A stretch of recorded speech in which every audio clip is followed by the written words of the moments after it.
Guys, thank you. Awesome. All right, here's Bryson Bort, and he will entertain us all.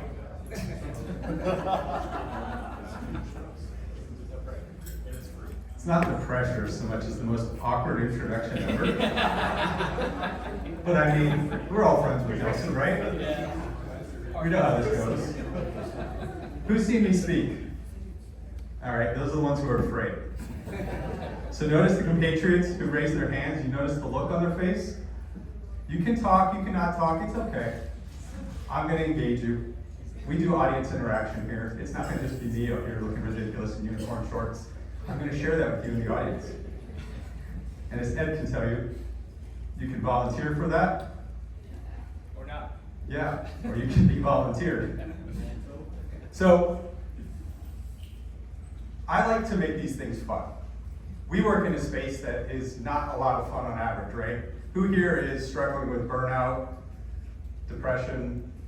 I think it's in the job description, isn't it? We have tough jobs, folks. Why do we have tough jobs? Because this is an unsolved space. No matter what we do, we don't know if it works.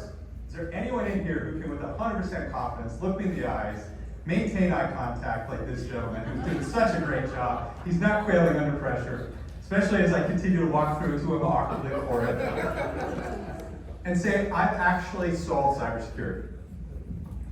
Have not.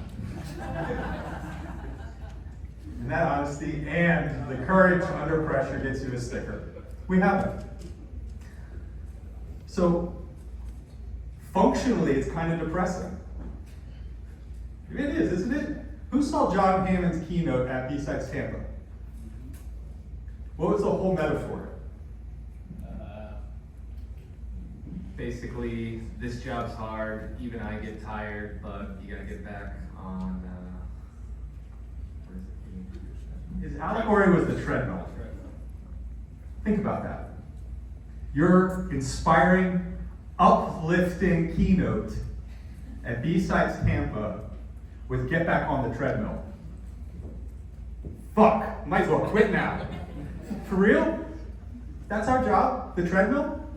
Maybe there's something we can get off the treadmill. Maybe there's something we can do a little bit better. So that's the intent of today's talk, and I thought about, well, how can I make it fun? Because who thinks GRC is fun? No, you don't. No, you don't. You know, you can lie to yourself. We all have to lie to ourselves, so he can't even keep it together. So show me where on the audit checklist where you've been hurt. Okay, so I thought, how can we make this fun?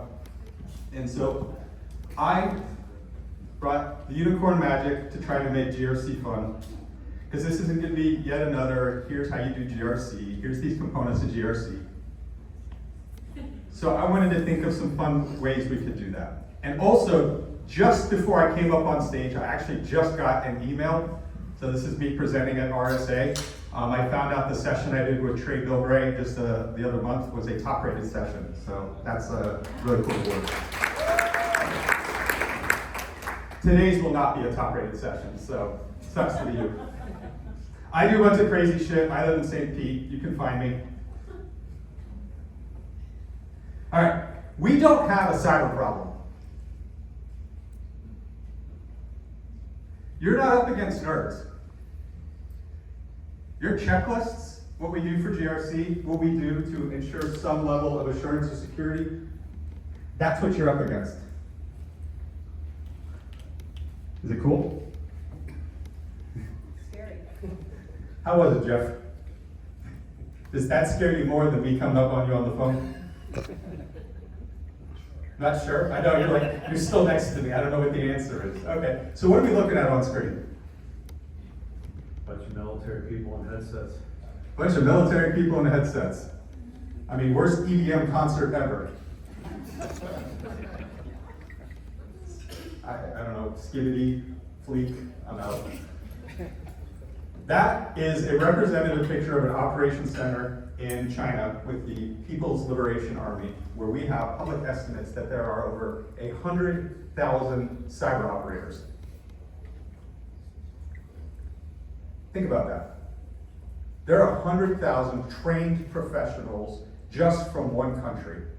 Do you think that number is going to stay static?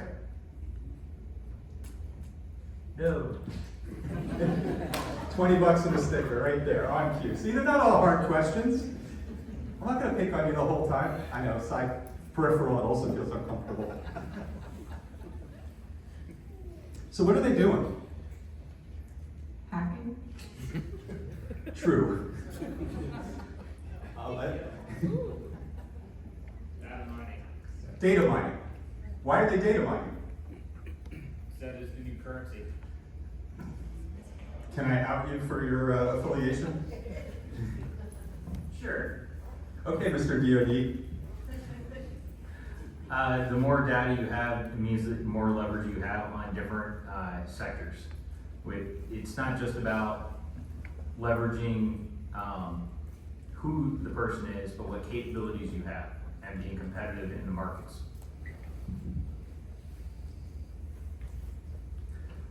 Who's heard of the OPM hack?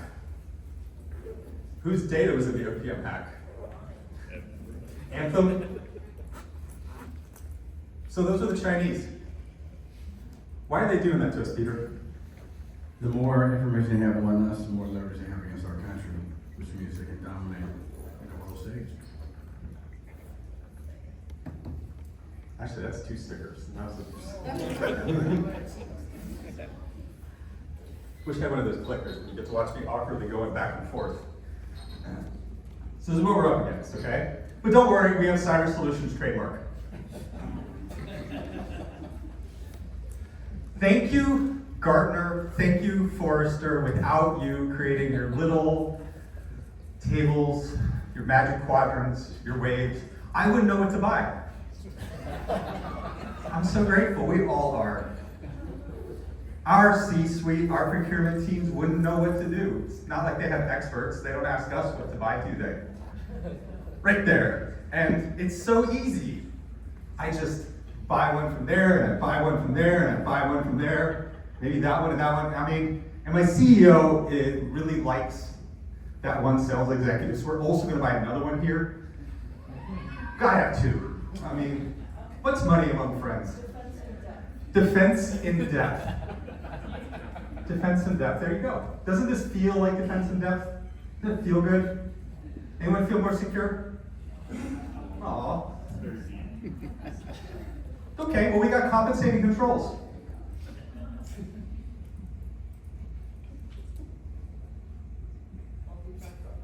Read the joke. The joke is on the screen. I can do this when there's jokes.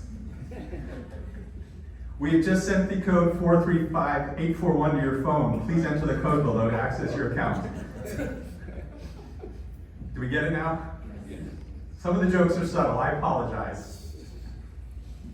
But so we got compensating controls to help us out. And then we have security experts doing what they do best, which is correcting and pissing people off. Get it? That's exactly what, oh yeah. I didn't even do the poll of how many of you wanted to correct it in your head. Don't do this in real life. This doesn't work. And now we do GRC.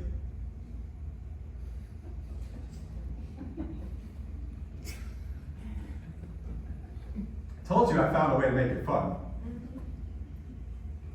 So, we all know this equation, right? Risk equals probability times impact. Why is this equation hard?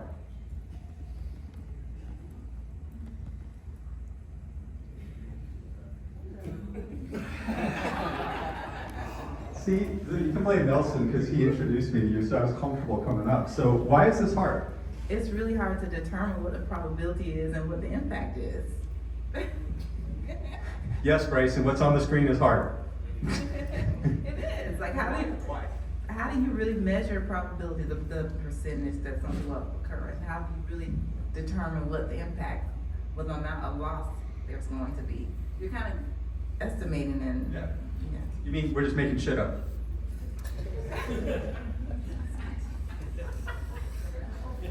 Who's going to argue that? Anyone? Anyone does not make this up. Anyone knows with complete confidence and the fear that you know I'm going to come over and ask you the question. That's 100% probability. What your probabilities are? When does the business talk to you? When things go wrong, right? They don't sit there and be like, you know what? Great job this week. Enjoy the weekend. We're so glad we didn't get hacked. Nobody gets that? No, when do they come to you? Holy shit, everything's on fire. Why did you screw it up? And you, of course, go, well, you accepted the risk.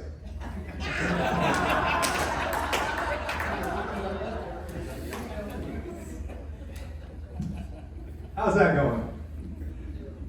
We psychologically struggle with the probability of risk. Impact, we kind of get impact. Your business generally understands impact. What they don't believe is in investing in you building something against this mythical probability. Yeah, that's really bad, but it's not going to happen to me. It's not going to happen to us. Well, here's the thing about GRC. What's my probability? 100%, right? I get audited. I have GRC because I have fiduciary or legal responsibilities. And if I don't meet them, there is a 100% probability I will get caught. And there's a 100% probability of impact. So in terms of GRC being the foundation of our risk management program, it actually does factor into how the business looks at risk. We just have never considered the equation that we spend all of our time fumbling through in the rest of security. It applies the same way to GRC. The difference is probability is 100%. It will happen. Anything that you don't do and you get caught, you will get caught. So there are two kinds of organizations. Leadership cares about security. Leadership doesn't care about security. Think about it. I say that, one, to provide a provocative statement that we're going to build on, but two, also as an appeal to each of you. Now, this is a safe space.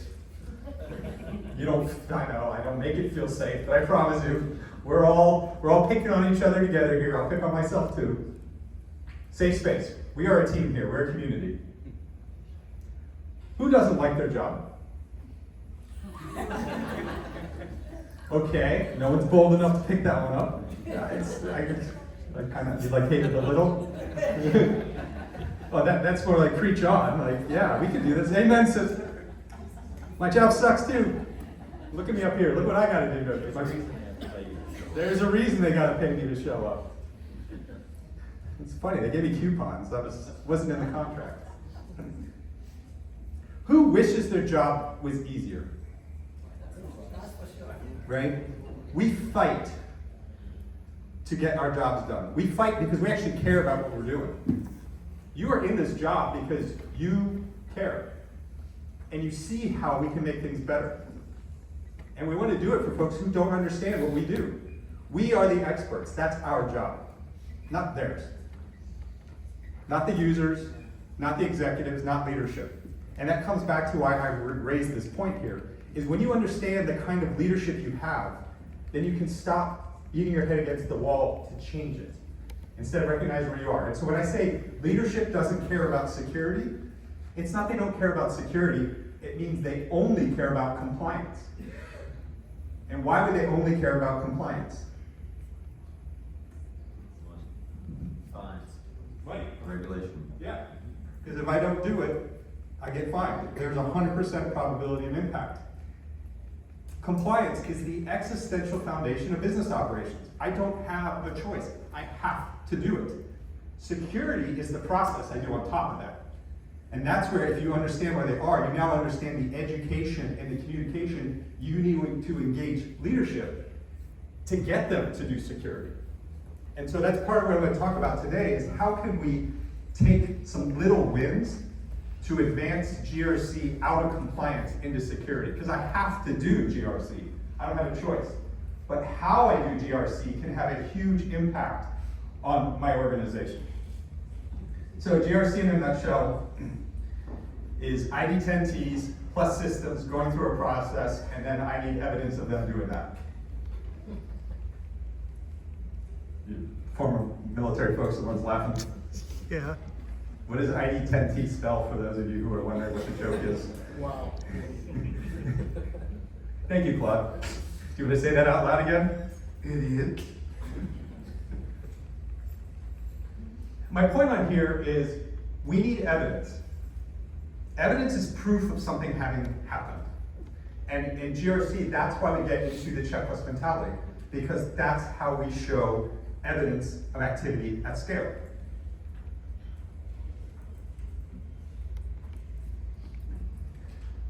There are two kinds of wolves inside of you at GRC. The audit and the engineer. The audit is the one we tend to think about the most. That's why I had the joke graphic at the beginning of this presentation with the checklist. We're used to the checklist. We're used to arguing with the checklist. We're used to arguing with the auditor about the checklist. Has anyone had to argue with an auditor where you have a completely valid compensating control and they're like, nope, I need you to make your system more insecure for me to check this box? Does anyone experience that?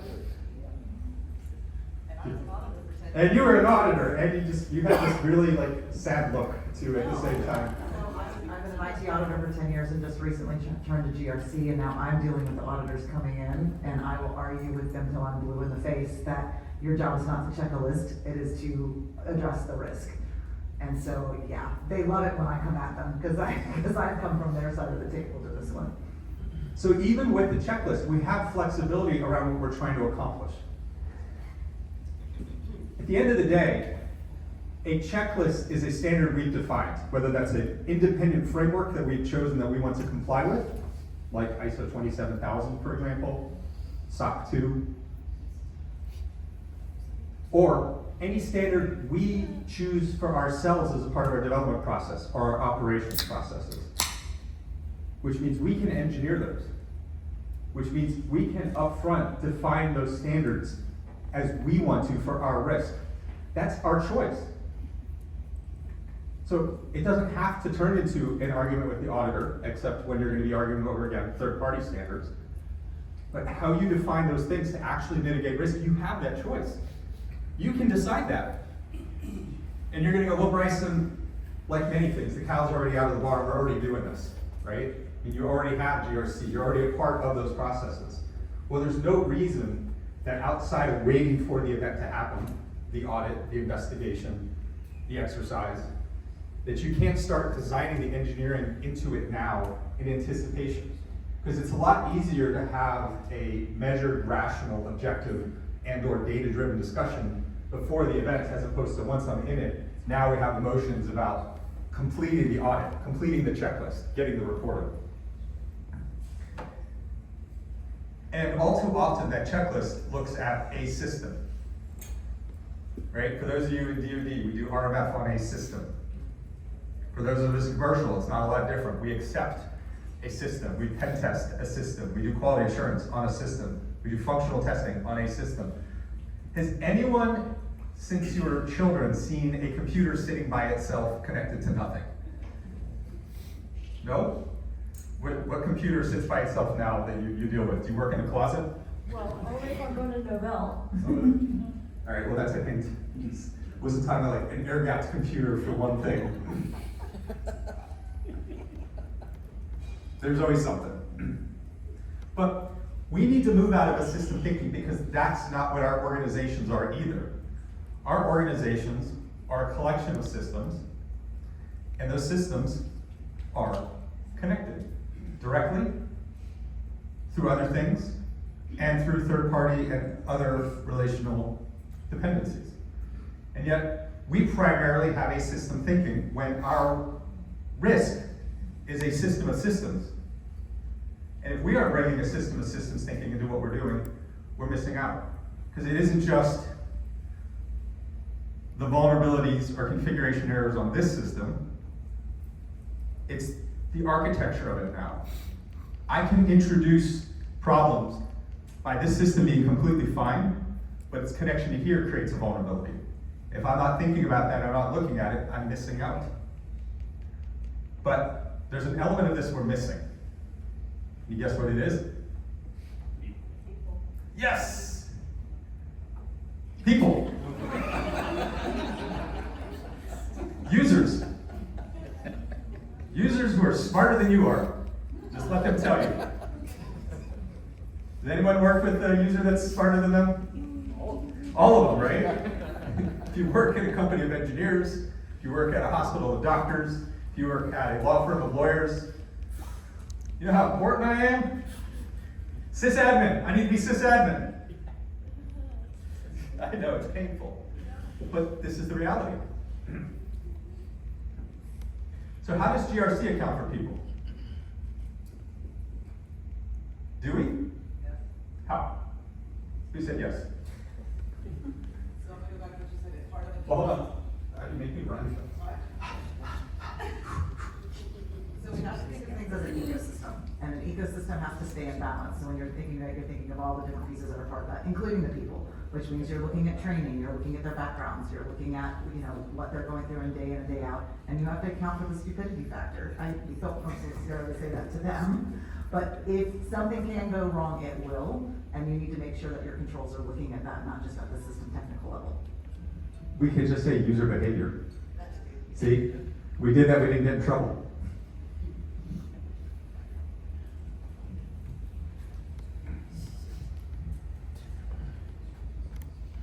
So what is cybersecurity? Theoretically, that's what we're talking about, is our risk is cybersecurity against adversarial nations, military and intelligence organizations. What is it? Who's gonna give me a great nerd definition? Who's gonna throw the CIA triad at me? Yeah, you felt it? Confidentiality, integrity, availability, boom. Cyber. Controls. The threat Controls. that are supposed to control the threat. Yeah. Yeah. It's the threat. Cybersecurity is measured completely by the threat. Whatever controls we put in place, whatever protections, detections, whatever systems, whatever organization, whatever function, the only measure is the threat. That's what makes it so unique as a discipline. A civil engineer can engineer a bridge and know exactly how long it's going to last and the weights it can take. Can you do the same in cyber? We can't. Going back to the original point, we haven't solved this. And so it's this independent third party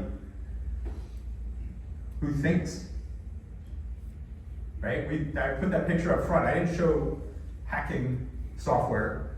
I showed a bunch of operators, because that's what you're up against. They think. They think about who you are. They think about what you have. And once they've compromised you, they continue to think and observe and react to what you do.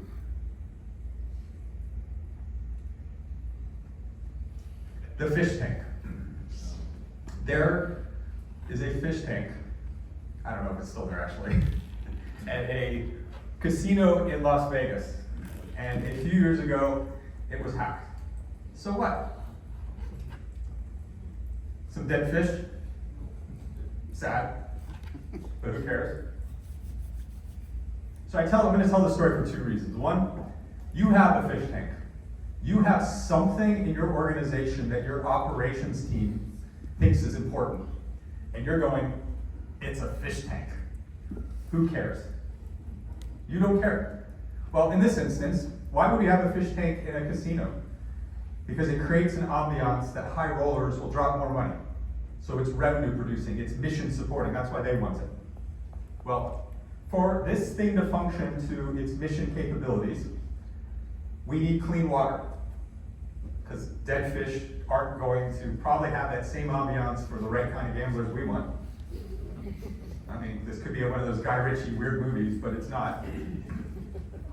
So I need sensors in there because I can't pay someone to sit there full time and check the water. Well, I'm guessing the casino doesn't have somebody to pay attention to those sensors. They outsource this to a fish service. So we got Bubba Joe's fish service in Vegas who does this. Now, Bubba Joe, his whole love is fish. That's what he does. That's why he started his company.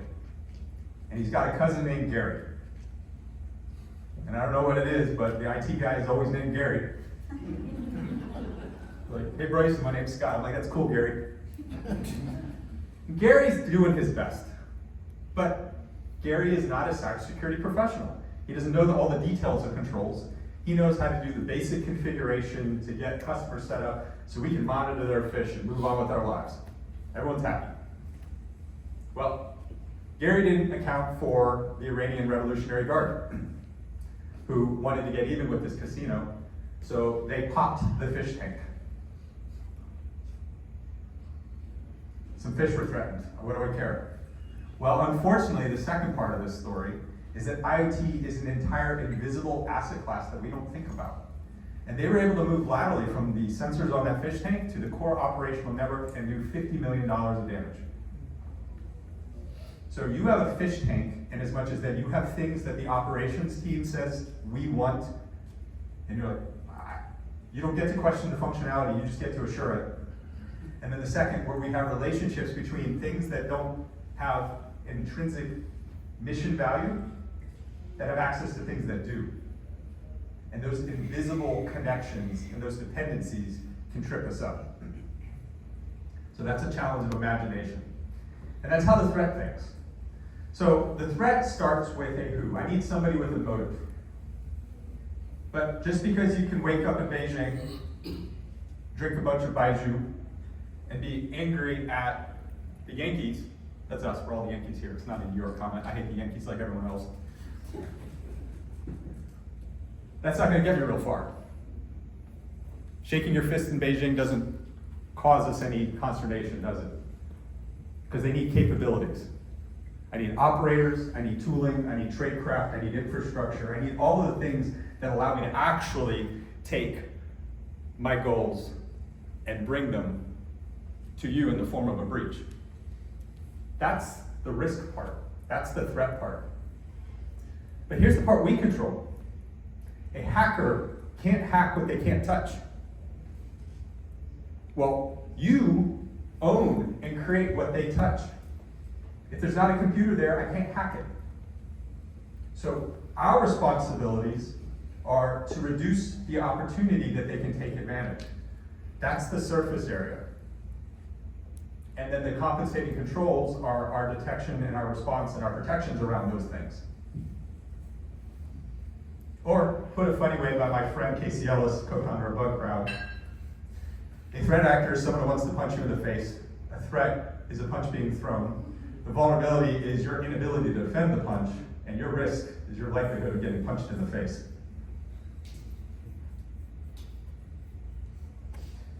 So I've been doing this a long time. I used to run one of the APTs back in the day. And I always wondered, why did we always win? And we went up against everything, and we were never caught, and we were never stopped. Why? And it occurred to me, it's because the entire attack space is infinite. That's why we continue to get breached. That's why we continue to be surprised. Because if we look at all of it, all of that possibility is what continues to beat us. And then the second part is, how do we communicate this? I hate the Lockheed Martin kill chain. Doesn't help me. We all know MITRE ATT&CK, right? I have to say that or I get fined by MITRE. But MITRE ATT&CK is not a great way for me to explain things to lay people. It's a good way for me as a professional to have a conversation so we can be on the same page around the components of an attack. And so I simplified it in the Bryson attack model. Step one, every Ocean's movie ever. Most of the movie is reconnaissance. Build up the target package. What open systems tool is the greatest intelligence platform on the planet? Which thing on social media? Pick one. I'm looking for exact platform. What? Oh, LinkedIn. LinkedIn. Okay, I used to oversee intelligence gathering. If LinkedIn had existed back then, it would have made my life so much easier. You tell me where you work, you tell me who you work with, I know everybody's roles, I know all the relationships, I know what your goals are, and my favorite is if I look at the job descriptions for your company, I know all the tools you're using. All on LinkedIn. You have given me the entire package to attack you. So let's take this to an easy metaphor. This is a thief who's canvassing a neighborhood and deciding what house looks like the most fun to break into. You have a nice watch. I'm coming back to you. All right, so we're gonna rob James. I know, but your watch was flashy. I see these nerds, they all have like rubber watches. You're wearing a prototypical successful businessman watch. And you even got the polo, you work out, I can tell this. This is, you're my target. You're it. We're in this. So now I gotta break in and steal James's watch. So I watch his house. I see he's not married because, you know, look at him. And okay, I love you. It's okay. It's just being me. So I build my target package. Now this is an interesting point because this is something to take away from, again, back to the psychology of our industry. So I'm going to figure out how to break it. So I go up and I initial access, the breach. I pick the lock and the door opens. What's happened? Have I stolen your watch yet? Not yet. Not yet. What have I done? Set off the alarm. Nope, I already know where the alarms are. I already fixed that. No alarms. Nothing has happened. Back in the cyber world, this is shell. I just have access to one of your computers. Now the psychology of this. How much do we as an industry spend on hardening and prevention to solve that very scenario? Most of it, in fact. And this story is valuable because we might think that leadership and senior executives make objective and data-driven calls and not emotional ones, and it's not true. The emotional, the psychological component right now is I want to keep the masked intruder, the thief, away from my home. I don't want, I mean, look at me. I wouldn't want me in my home. James doesn't want me in his house. I respect the restraining order. I do, I promise. So we, out of fear, spend all of this extra energy on prevention and it fails. Why does it always fail? Because most of our solutions and most of our surface area right there is people. And yet, you saw that sheet, that table I showed earlier from Momentum Cyber. All of those things were technical tools. We keep coming up with all these compensating controls that are technical, all these solutions that are technical, and we keep approaching the problem from a technical goal, when most of the equation is people. And that's the psychology of prevention. Now, I crossed the threshold. Now I'm in James's house. And now I'm doing the reason I broke in the beginning, right? Where is the watch? Where are the keys to what looks like a Kia? Actions on objective. Back in the cyber world, this is where the thief, the hacker who started on that one box, now starts to do internal reconnaissance, starts to do lateral movement, starts going through your house, your organization, to actually accomplish the goals that they're doing. That's bounded, right? Back to our definition of risk. That only happens on your computers, talking the way that you define them. I'm not out of bounds here. I'm not doing crazy things. And the defensive depth that Yvonne mentioned earlier, this is where it comes into play. Because the perimeter has been breached. Now it's everything else on my terms if I can define them that way. So one of the smartest people I've ever met in cybersecurity, because it's definitely not me, is a guy named Sunil Yu. And he came up with this concept back in 2016 called the Cyber Defense Matrix when he was the global evangelist at Bank of America. And what this matrix does is a really easy way to look at our compensating controls all in a simple pane of glass. So the top are the 5 phases of the NIST CSF. What do I got? How do I protect it? Incident has happened. Now how do I detect, respond, and recover? Right? Those are the 5 phases of the NIST CSF. That is the structural awareness of what I am, and then the operational awareness of me being able to respond to what's happening on what I am. And then down the y-axis is our categories from the COBIT framework. Now, you can put whatever categories are in there. In fact, some that I would consider to add in there, like, is artificial intelligence its own category? Or is that something that I consume inside the other categories? Cloud, is cloud its own category or something I consume inside it, right? You can be flexible there, but the idea here is that homework, sitting down for a few minutes at your desk back at the office, you can chart your controls and solutions against this. And you're gonna identify two things really quickly. One, where there's a gap. Well, I don't need to do a risk assessment to realize I have a hole in my framework. Or more likely, going back to the CEO joke about buying two tools, you're gonna find multiple overlapping controls and solutions. Who's gonna be surprised by that? We have all these extra things. But isn't extra defensive depth? Did you say no? Who said no?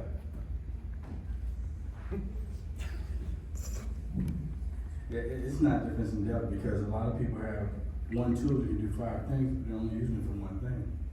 So they're never maximizing their capability. If we're not purposeful, then we're accidental. And going back to the definition of risk and a threat, more equals more surface area. There is nothing more fun as an offensive guy than breaking into your enterprise through your own defensive tools. Thanks, CrowdStrike, now I have access. Software is software. Just because its function is defensive doesn't mean it can't be compromised. In fact, you tend to not even look or think about that. So, more is more. Plus, who here has an unlimited budget? No?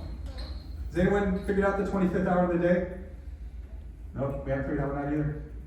Right? We don't have enough resources. We don't have enough time. We don't have enough money. And every extra thing we have to do takes time on top of money. Because you have to maintain it.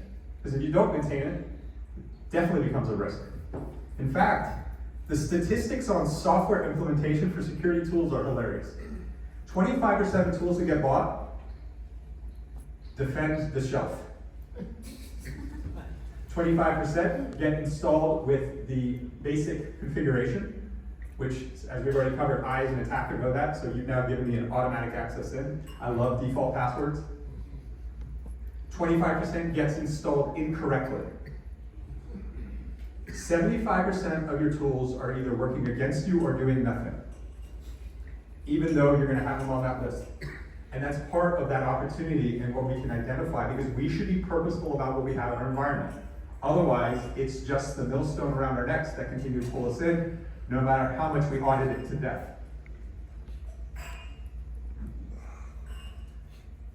Oh, they took out my animations. So what are controls made of? Hope and hate. Don't worry, you can scrape them in the trash. What? Were you about to say you like kale? You know the story of kale, right? Kale was actually, no, this is fascinating. You want to know how all of us got hacked? Kale. Who actually likes kale? Yeah, you have to do a bunch to it though, don't you? Yeah. A marketing executive a few decades ago, because all kale used to be was a garnish, they would just put it around things because it wouldn't wilt quickly, so it looked pretty around food you could actually eat. And this marketing executive, I'm not making this up, you can Google this. She's like, you know what? I'm going to make it a personal challenge to get people to buy kale. And she created an entire marketing campaign to convince us that kale was healthy. And you'll notice she didn't say it tasted good, just that it was healthy. Kale is humans getting hacked. It was a marketing campaign.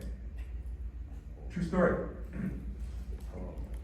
So, what are controls? What are the two categories of control, technical controls that we have? What are the two overarching categories of compensating controls that we use?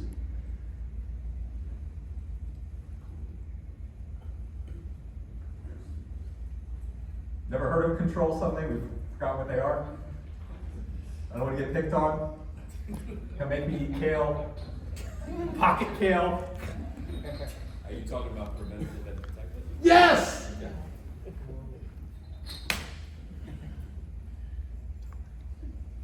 I like that you just like candy. It's a sticker, not money. Detective and preventive controls. Preventative, what can I stop? Detective, what can I see?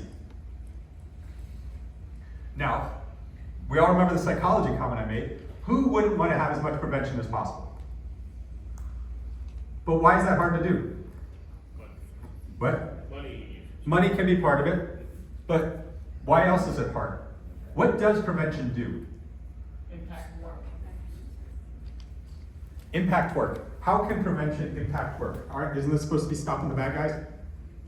Yeah, but your staff could be, it could take them a long time to log into their laptop. It could, on a production line, it could halt that manufacturing. It could do a lot of things, and you're stopping your revenue coming in, and you're stopping.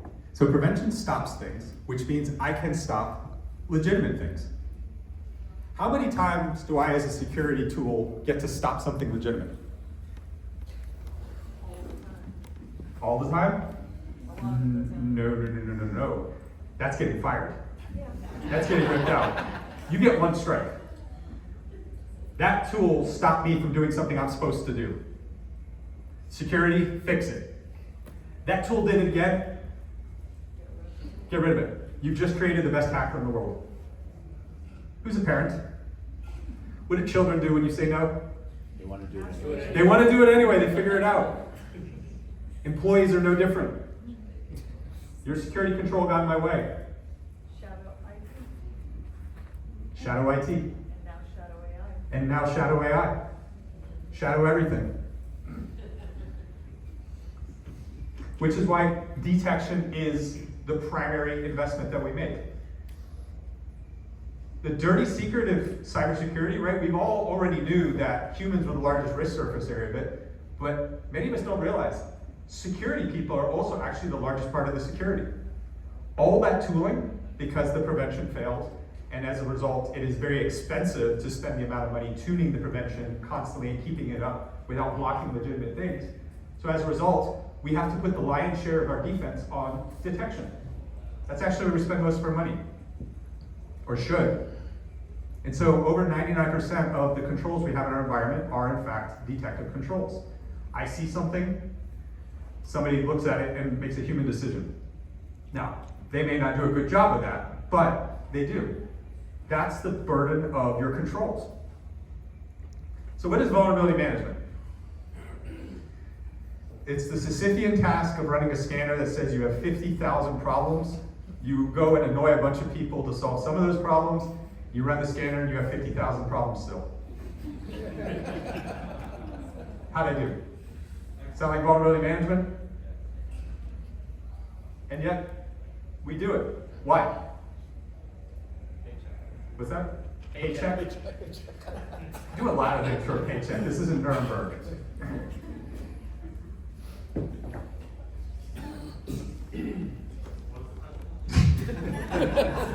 Why do we do vulnerability management if that's all we're accomplishing? That's how we kind of classify our risk or understand what other risks outside from like a technical level. How do you impact possibility or impact if you don't even know what your risks are? We do it because we have to. Check a box. Vulnerability management is a compliance requirement. You do it because you have to, which is why you also suck at it. Oh, I will take any one of you to beer and we can have a debate on whether you are actually doing effective vulnerability management, and I promise you're not going to like the answer. Who has a CMDB? You got to raise your hand. Everyone has one. Even Excel spreadsheets count. Yeah. But who has one that you trust? What? We all know that 80 to 90% of security is I can only defend what I have, and you don't know what you have? What are you doing? Oh, is this why we do vulnerability management? Because IT can't give you an asset list, so you do your own scan to create your own asset list? You are spending billions of dollars a year to figure out the things you should have already known. That's half of how we're approaching vulnerability scanning for vulnerability management. So our goals, we're going to now do a quick case study on vulnerability management for advanced GRC.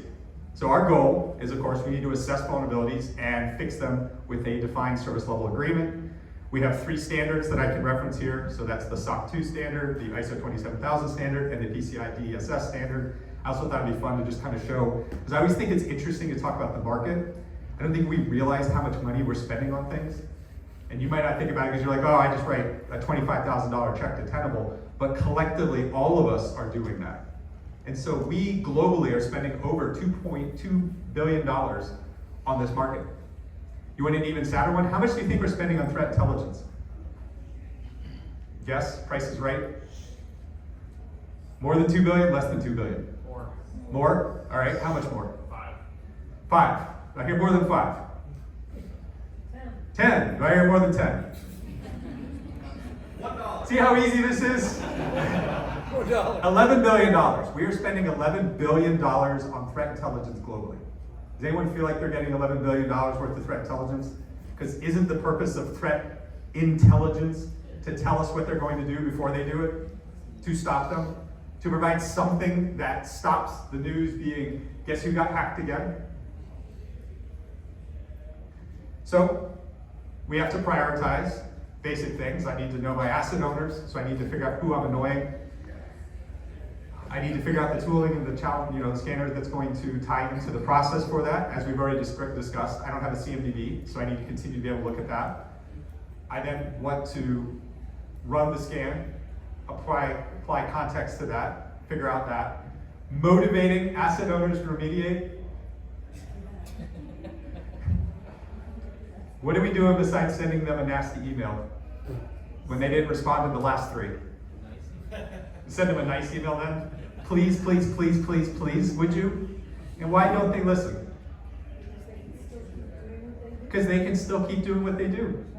There's no consequence. Going back to, you have 2 kinds of leadership. It's going to show up here.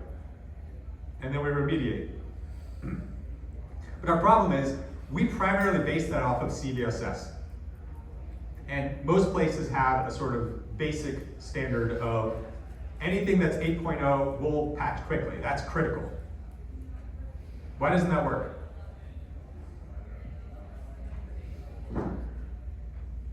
What's the failure of CVSS, which we have built most of our approach off of? It doesn't take into account your environment. It doesn't take into account your environment. Those nerds in Switzerland who gave it an 8.2 have no idea what that means on your asset in your environment. Or it could be something like it's an 8.2 on a fish tank and you go, well, that's not a big deal. Different assets have different contexts, different meanings, different values, different relationships inside of our organization. And so the Patch Tuesday problem becomes Exploit Wednesday because there's an entire ecosystem of the threat who picks everything just below where they know that you are going to be patching. Because a 5.5 works just as well for me as an 8.2 if I get access. I don't care what the number is. I just care what gets me in. So we're approaching it policy-wise as an entire solving nothing. We're taking all the things off the table that they literally already know and never even try. So what are we defending? To his comment, context. So there's 2 aspects to a vulnerability. Externality. Is there somebody who actually has a motive and has the capability to use it? Is it weaponized? That's really hard to do. This is why threat intelligence is so difficult. It's hard to figure out what somebody else might do. And even if we do know, if they can see that we know, then they don't do it. They'll adapt. And then we have the internalities. What does it mean inside to us? Not just the value of the asset, but like we talked about the dependencies and access. What's its business impact? Is it even exposed? An air-gapped computer with a CVSS 10.0 is not directly connected to the internet by definition, which means maybe I don't care. Maybe it isn't an exposure problem. And then, this is the funniest thing. It turns out you already had invested a lot of money and resources in a cybersecurity posture, your defense in depth. Why don't we get credit for that when we look at these? Why am I not evaluating the potential vulnerabilities in my process against what I'm already investing in?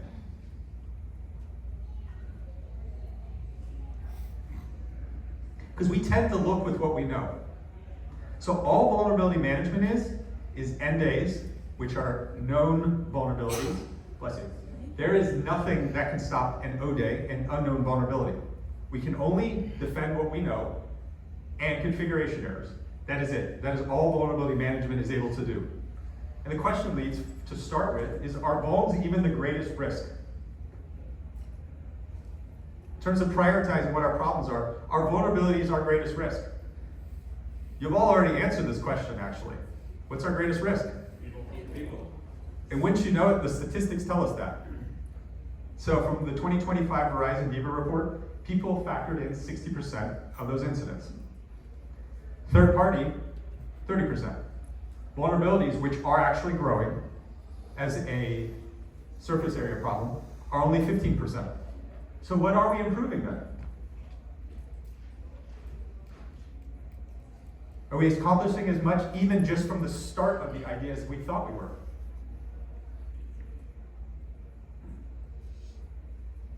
And then of course we have to validate, because even though we're trying to do the right thing, doesn't mean we always do the right thing. There's a difference between checking the box and efficacy.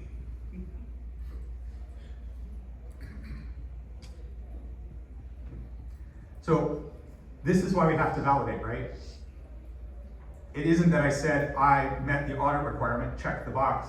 We actually have to make sure our controls work the way that we think that they work. They do in fact compensate and mitigate the problem we think we have, not just that we're doing busy work.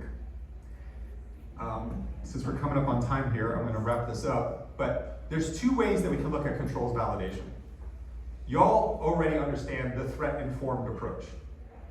How do I look at a real threat and compare it against what could be done to my controls, and that is a validation. Well, what if instead I had more of a business focus of just looking at the control itself? What are all the possible things that an attacker could do to it? So I can get a more comprehensive approach to that. It's not realistic, it's comprehensive. So for example, data loss prevention. Waste of money. Sorry. I don't know where that came from. Frog in my throat. What are all the ways that somebody could exfiltrate information? That's what I would do to do a controls basis. So I look at like all of the protocols in my environment. What are all those potential ways out? What are the different ways that they could encrypt the information and get it out? That's a comprehensive controls-based approach. I'm gonna finish with my AI story just because we gotta talk about AI. Who's heard of the racist soap dispenser? You can Google this. Yep, I'm serious. This is going to, in 30 seconds, frame everything you need to know about AI. So the story of the racist soap dispenser, you can see this Google video, is you'll see a man with a dark-skinned hand putting his hand under the soap dispenser. No soap. He takes a white paper towel, soap. Do we think that the engineers who made the soap dispenser are in fact racist? No. In fact, if you'll indulge me, I'm doing a Broadway audition. So my name's Chad, and I make the light sensors that work on soap dispensers. And I was totally like vibe coding, and I got this shit going, and I was like, hey Brad, can you check out my light sensor? And Brad came over and was like, what's up bro? And I was like, hey man, can you check my light sensor? And he did, and I was like, ship it. That's my audition, thank you. We have an unconscious bias. We have people who don't assume, and then we had a training data set, Brad, which wasn't sufficient. So the first thing we can take away here is from a policy and GRC perspective, how we have to design our systems to make sure that they can function. And that's one of our biggest risks with AI, is that training them properly, getting the proper training data. What is a guaranteed approach that will make any LLM 70% more correct or give you a better response? Any idea? Something you add into the prompt. Did you know if you say please, if you're nice to the LLM, you are going to get a better answer? Did you know that? Start being nice to your computers, folks. I mean, you all saw Terminator. Start sucking up now. I'm not gonna help you. I'm not gonna have any power in 10 years. They're gonna run everything. And the reason that it works is because the way we talk to each other, right? If I say, please, Ed, Ed is more likely to do that for me. And it turns out the training data unconsciously picked up us being nice to each other, and therefore, we have an emotionality of being nice built into the LLM training data. Something nice actually happened for once. It's crazy. It happens randomly. So that's the design aspect. And then of course, while somebody not getting soap isn't the worst production error, imagine this in increasingly risky situations to us. Not getting soap in those things could be a real problem. Could potentially cause damage to our business, could potentially in an industrial control system setup cause loss of life or limb. So we need to design operational guardrails that we can audit against as well. So that when the AI gets out of tolerance, or because AIs change as they go through, Microsoft learned that lesson with their chatbot becoming a Nazi in less than 24 hours on the internet. These are all true stories. It's crazy. So once we realize that, right, we can design better and we can also design for operations better so that that's what we're able to incorporate those guardrails to make sure that things go the way we want. I'm skipping my junior pesting story. Skipping my end thing here. You're not alone. Congrats. So I do a bunch of stuff in the community, some local volunteer initiatives if you'd like to jump in. We're going to be kicking off some anti-trafficking work. We're also going to be doing a project where we canvass local citizens for their attitudes on cybersecurity, because it turns out us just talking to ourselves in an echo chamber doesn't accomplish a whole lot. So let's try to figure out what do regular folks think, and then we can learn better how to communicate with them to help make the world safer, because that is our job. So if you'd like to work with me on that stuff, we're doing some stuff here in town. I'll be around for the next hour if you have any questions, and I really appreciate your participation, whether it was forced or not.